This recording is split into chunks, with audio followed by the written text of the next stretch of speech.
Shantae, half Genie hero.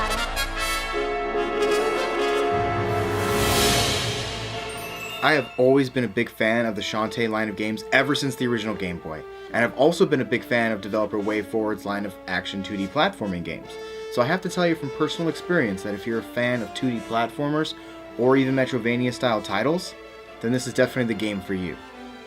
Half Genie Hero is the fourth game in the Shantae series and encompasses a week in the life of Shantae, our titular Half Genie Hero. Using her signature hair strike and belly dance transformations, we are tasked with saving the always ill-fated Scuttletown and the surrounding area of Sequinland. The first thing you notice about the game is that it is pretty. The animated 2D character sprites stick out in the most wonderful of ways, and the entire aesthetic of the game invokes the feeling of bright and colorful Saturday morning cartoons. Coupled with the energetic character animations, including even their idle animations, creates a very upbeat atmosphere. The second thing you'll notice is that the soundtrack has a great dancing vibe to it, complementing the character of Shantae very well. It's hard not to dance along with such catchy tunes always present. The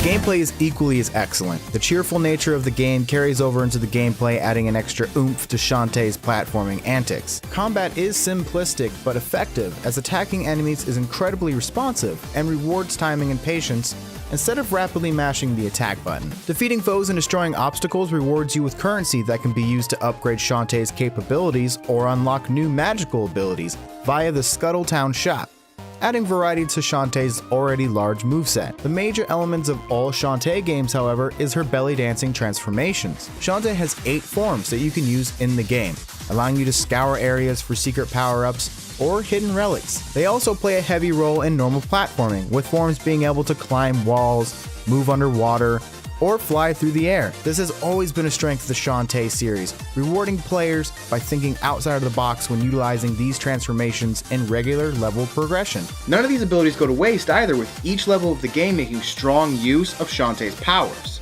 But don't go thinking that I'm making the game sound like it's perfect. It does have a share of problems. For one, the game is a bit too easy. Shantae can create a bit of a snowball effect after receiving so many upgrades later in the game. Bosses also lack a real challenge. Instead of relying on clever use of your abilities, it mostly comes down to a contest of brute strength. Voice acting for the characters does carry over from previous titles, only in smaller doses, which wouldn't be such an issue if they weren't mostly drowned out by the music of the game. Low, low, lock and load. Move it, you lubbers. The world also feels largely disconnected due to the decision to have a level select instead of a conjoined world to freely explore, like in previous Shantae titles. It's only a minor complaint, but it does conflict with previously established Metrovania concepts, so it's worth mentioning. How badly does this hurt the experience though? Not much, honestly.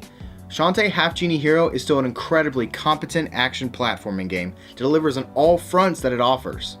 With its bright and colorful aesthetic, tight and responsive gameplay, and punchy soundtrack, it is definitely a game given a lot of love by developer WayForward, and there's a lot of respect given to our little Half Genie Hero that's not often seen in games today. With all this in mind, I give Shantae Half Genie Hero a very strong 8 out of 10. Hey guys, thanks for checking out my review. If you liked it, then leave a like, of course. If you want to see more, then consider subscribing, as it shows me that you want more content like this, and it really helps the channel grow. If you want something else to check out while you're here, here's my informal review of Evergrace for the PS2. I didn't like it very much. It made me sad. You might find that funny. So check it out! Also, Shantae's crouch animation is top tier waifu material. That's all.